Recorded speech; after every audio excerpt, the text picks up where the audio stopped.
Olá, eu me chamo Érica, sou Relações Públicas e atualmente estou cursando extensão em Libras. Eu já tenho esse canal no YouTube e eu vou aproveitá-lo para poder fazer tutoriais a respeito do curso de Libras que eu estou fazendo. Vai ser uma forma de eu estar aprendendo, passando conhecimento e também utilizando o espaço para alguns trabalhos acadêmicos, porque eu vou querer agregar a minha formação de comunicação ao mundo de Libras, que tem tudo a ver, porque Libras é comunicação. Então, para início de conversa, meu primeiro trabalho que foi passado agora recentemente no curso foi a respeito da realidade dos surdos no século XX. E eu acabei de concluir o trabalho e vou passar para vocês um pouquinho. Só que a realidade do século XX, para a gente poder entender o que aconteceu com os surdos, a gente tem que voltar um pouquinho no tempo. Lá em 1880, quase no final do século XIX, na cidade de Milão, porque foi lá que aconteceu um congresso onde foi decidido algo que determinou o que aconteceria com os surdos ao longo do século XX. Como assim? Nesse congresso, o Congresso Mundial de Surdos Mudos, segundo o Congresso Mundial de Surdos Mudos, os professores que participaram eram todos ouvintes. Foi proibida a participação de professores surdos. E o que aconteceu? Foi votado qual era a melhor metodologia de ensino para os surdos. E a metodologia escolhida foi o oralismo puro. E foi proibido no mundo inteiro a utilização da linguagem de sinais. Então, nós entramos no século XIX, no século XX, com essa proibição da utilização dos sinais, com o oralismo puro, que foi decidido nesse congresso em 1880. E qual era a mentalidade da época? Na época havia a mentalidade de que a pessoa que nascia com deficiência, ela era uma pessoa que fugia dos padrões normais do ser humano, ou seja, ela era uma pessoa considerada anormal. No caso, os surdos, eles sendo considerados anormais e nós ouvintes, pessoas normais, eles é que deveriam, se adequar a nós e não nós a eles. Como? O oralismo, ele era justamente isso, Era uma mentalidade de que o surdo, apesar da surdez, da deficiência dele, do grau de surdez que ele possui, ele deveria aprender a falar e a compreender o que os ouvintes diziam, mesmo que para isso utilizasse a leitura facial. Eles não consideravam que o grau de surdez podia ser irreversível, ou não consideravam que isso poderia atrapalhar a adquirir o oralismo. Você tinha que resolver o problema. Você nasceu com surdez, você tem que resolver esse problema. Você vai ter que aprender a falar e a ouvir. Então, qual foi o resultado disso?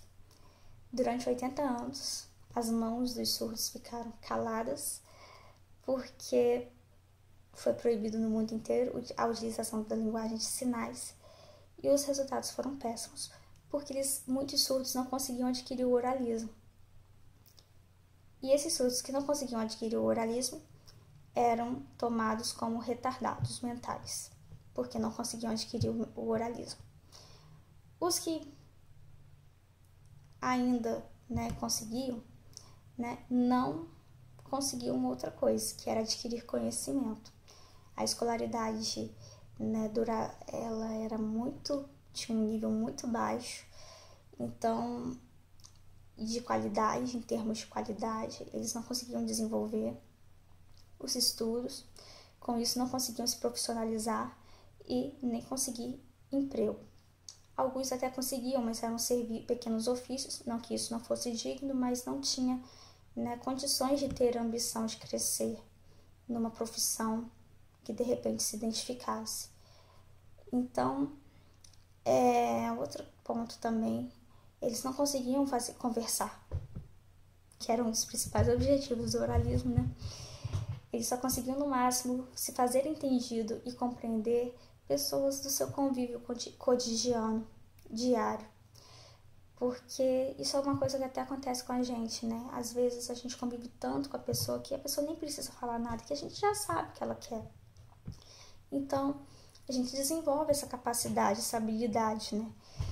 Mas, e foi a mesma coisa que aconteceu com eles.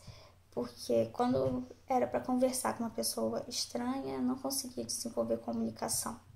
Tô falando baixo porque o pessoal aqui tá dormindo. E aí o que acontece? Aí no ano de 1910, ou seja, em 1910 já foi feito a primeira avaliação sistemática do método oral, que foi realizada por 2 psicólogos que foram os mesmos criadores do teste de quociente de inteligência, que é o famoso teste de QI. E esses psicólogos, né, o Simon e o Binet, concluíram justamente isso, né, essa incapacidade de se comunicar com pessoas desconhecidas, né, o profissionalismo, o nível de profissionalismo que eles não atendiam, a educação também, né, adquirir conhecimento, não conseguiam adquirir conhecimento. E aí mesmo assim, prevaleceu o oralismo.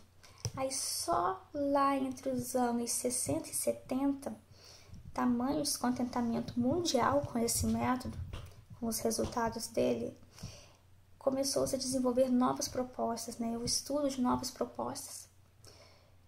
E dentre esses estudos destacou-se o quê? A comunicação total. A comunicação total não abolia o oralismo. Ela consistia no seguinte: o indivíduo tinha que ser educado com linguagem oral e a linguagem de sinais, junto e misturado. Então isso gerou uma grande confusão para as pessoas, principalmente para os surdos, para poder desenvolver, né, a educação. Porque misturava ambos e ainda considerava o oralismo como o método privilegiado, porque ainda havia a imposição, porque era obrigatório, né? E de que a pessoa tinha que falar e tinha que entender. Tinha que partir do anormal, né? O esforço para se fazer compreender e compreender os demais, né? Porque para os normais, se você é normal, se nasceu normal, você não tem a obrigação de ficar se esforçando para se adaptar aos surdos. Era a mentalidade da época. Só que, como, né, não foi só desenvolvido, né, as pessoas estavam estudando, não estavam apenas só focadas na comunicação total. Nos anos 70, né, meio que paralelamente aos estudos relacionados à comunicação total, surgiu o bilinguismo, que é um método que até hoje é o mais utilizado. Por quê? O bilinguismo ele já foi um grande passo, porque a comunicação total também ela teve um ponto positivo, que foi através da comunicação total que foi permitido, né, a utilização da linguagem de sinais, porque tinha sido banida mesmo. Ninguém podia usar as mãos, os gestos, o corpo, o movimento para poder se comunicar. Tinha que ser a linguagem oral e pronto, só aquilo. Então, com a comunicação total, abriu-se essa porta. E, abrindo-se essa porta, surgiu o bilinguismo. E no bilinguismo foi reconhecido o quê? Foi reconhecida a facilidade, a naturalidade, a espontaneidade como os surdos desenvolviam a linguagem de sinais. Então, concluiu-se que os surdos eles têm uma língua natural. A língua natural dos surdos é a língua de sinais. Então, a educação dos surdos tem que se dar primeiro por sua língua materna, né? Digamos assim. Então, ele tem que ser introduzido na língua pátria, né? Mas primeiro na sua língua materna, na linguagem de sinais. Então, a educação se dava da seguinte forma: em primeiro lugar, a linguagem de sinais e, em segundo lugar, a a língua dos ouvintes, né, dominante, né? Vamos supor, no Brasil seria o que é hoje. Em primeiro lugar, a Libras e em segundo lugar, o português, sem a obrigação de ser falado, né? Porque o mais importante era a escrita e a leitura. Até porque para ler livros, adquirir conhecimento, realmente é necessário, é importante. Então, assim, né, eu concluo o século XX, esse século onde nós começamos em decadência. Aí depois de 80 anos de decadência no ensino dos surdos, né, surgiu a comunicação total. Isso até é um fato que eu queria ressaltar, né? Em 1910 que foi feita a primeira avaliação sistemática, né? E os psicólogos concluíram tudo isso aí, de que eles não conseguiam se comunicar com pessoas estranhas, desenvolver, né, um intelecto para poder aprender novas coisas, inclusive uma profissão. E mesmo assim, 1910, ou seja, a gente estava no início do século XX. Só nos anos 60 e 70 que depois de muito descontentamento que surgiu, né, novas propostas, novos estudos, né, a permissão da linguagem de sinais. Então demorou bastante, foram 80 anos de mãozinhas caladas. Mas foi um século muito importante porque da decadência a gente passou para a comunicação total e logo concomitante com a comunicação total praticamente veio o bilinguismo, que é a linguagem que predomina até hoje.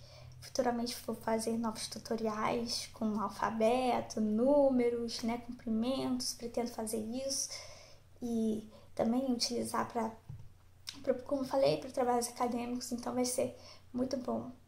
Espero contar com vocês nos próximos vídeos.